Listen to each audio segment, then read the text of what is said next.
Lagos State government pledges to drive growth and investment in tourism, showcase result on global map. Federal government seeks for probe into denial of Canada visa to Chief of Defense Staff and others. On the foreign Hamas releases 3 Israeli hostages as Israel frees over 300 Palestinian prisoners in return. In sport, Super Eagles defender Olaino hence on extending contract with Nottingham Forest. Now the details. I am Taiwo Baruwa. To drive the growth of arts, culture and tourism, Lagos State government has pledged to continue to take advantage of its potential, population, investment and showcase the result on the global map. Special advisor to the governor on tourism, art and culture, Idris Aregbe, gave this hint after an executive tour of the John Randall Center for Yoruba Culture and History, Unikon.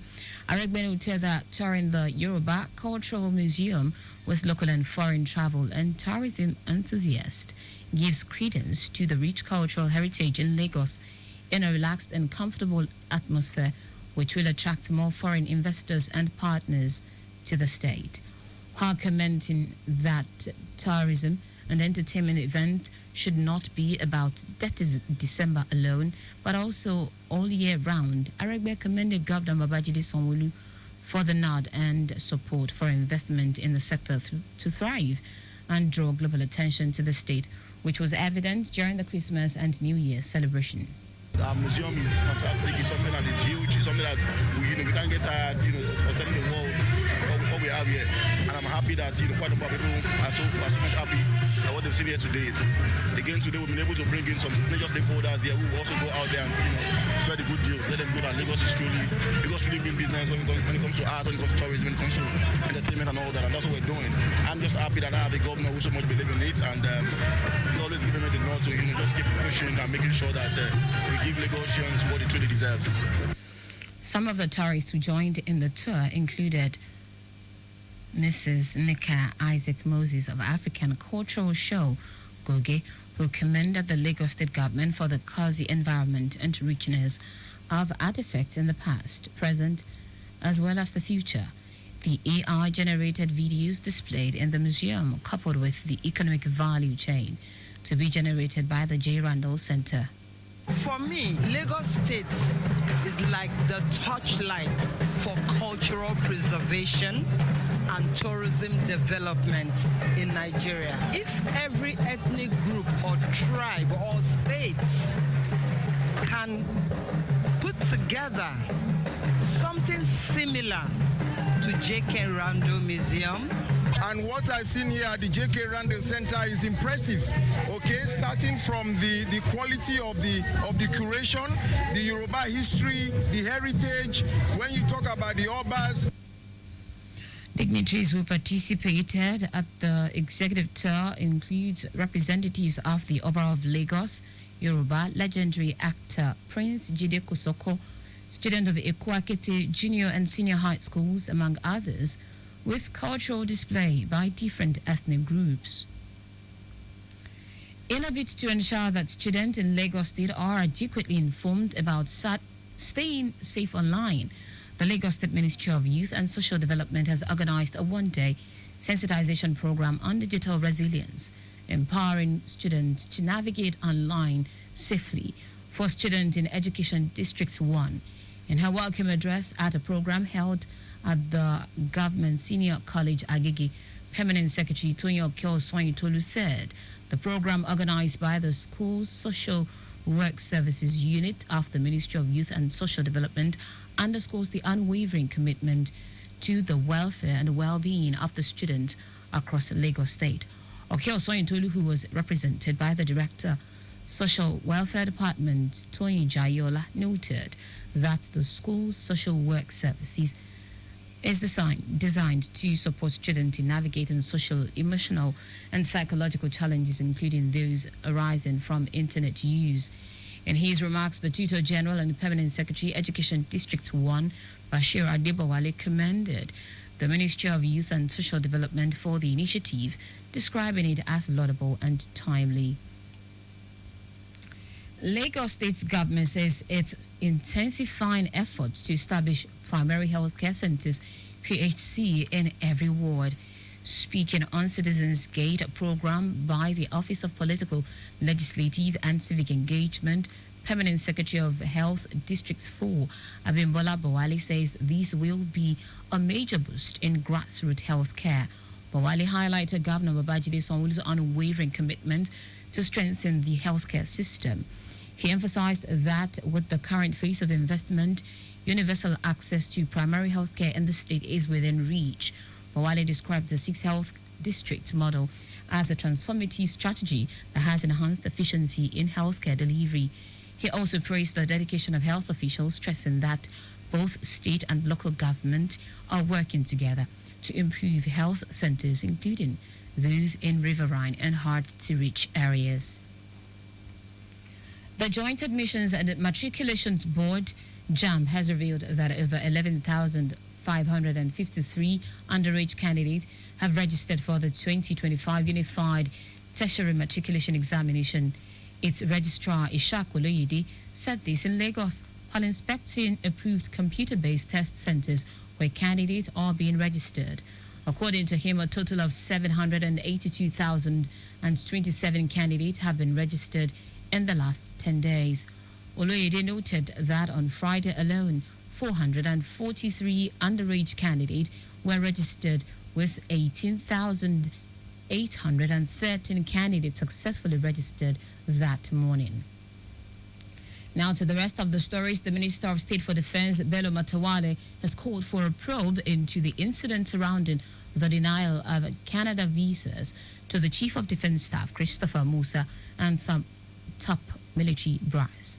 Matawalle also urged the government to assert the nation's position on the global stage. The delegation was billed for an event where Nigeria veterans were to be honored in Canada. Matawalle expressed disappointment with the treatment of the Nigerian delegation, emphasizing that such actions jeopardize the bilateral relations between Nigeria and Canada. He said the denial of visa raises significant concerns regarding Canada's treatment of Nigerian military officials and the overall state of diplomatic relations between the two countries.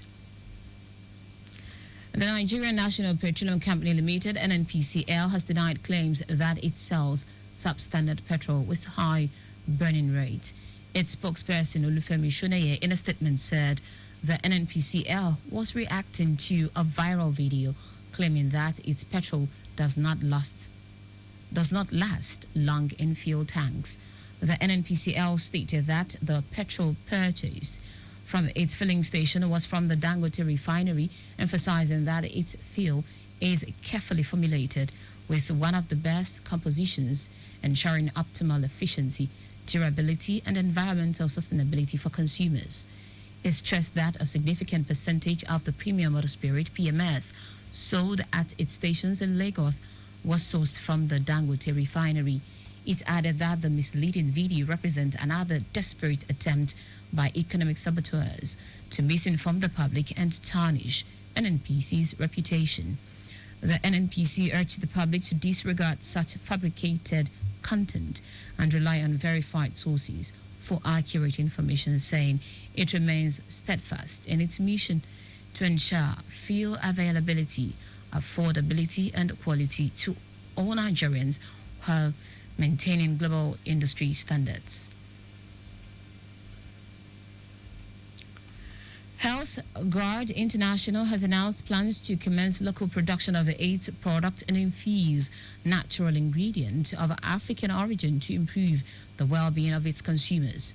Chief Executive Officer of the Health Guard International, Nika Mwareze, stated this at the organization's 2025 annual convention and award recognition ceremony. Mwareze explained that despite significant global and national economic challenges, Health Guard International has continuously adapted by incorporating local resources into its product to mitigate rising cost. According to her, plans are on to establish specialized clinics, laboratories, and others, enhancing infrastructures to improve the operations of its stakeholders. appreciate you all. Health Guard is 5 years, and after this several challenges, we are here. What else can we say? It can only be God. And we have gone through everything and have made so many changes and continue to make changes.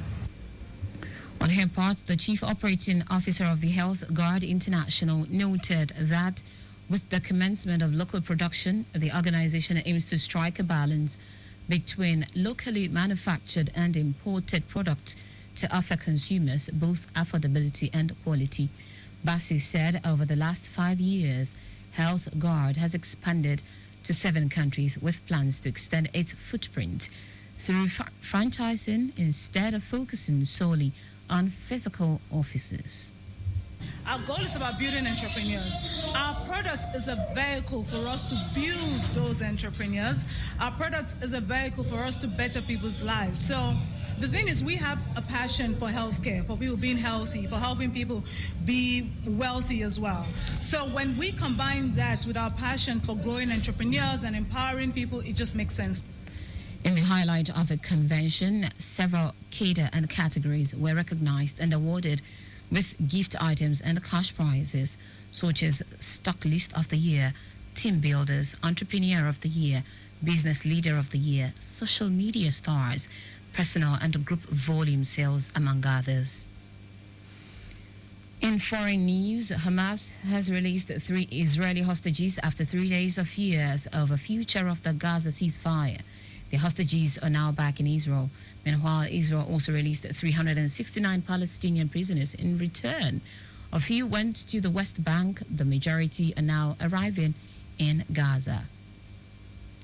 In sports, Super Eagles defender Olaino has hinted that he would love to extend his contract with Nottingham Forest. The Nigerian international stated that he is delighted with everything about the club.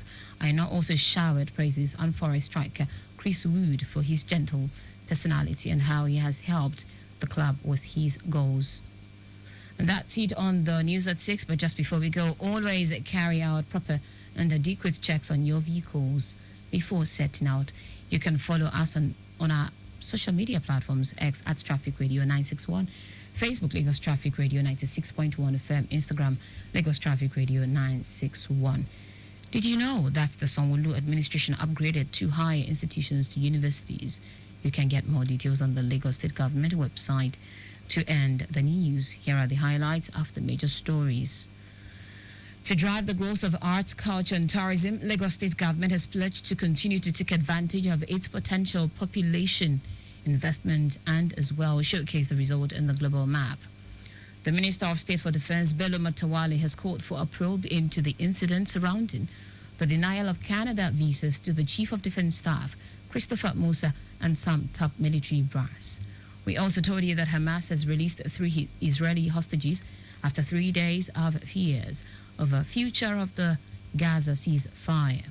And finally, in sports, Super Eagles defender Olaino has hinted that he would love to extend his contract with Nottingham Forest. For contact with the newsroom, send a message to info@trafficradio961.ng. That ends the news broadcast compiled by Zainab Adebeshi. I am Taiwo Baruwa. Thank you for listening. Good evening. Whether you're at home, at work, or in your car, Lagos Traffic Radio keeps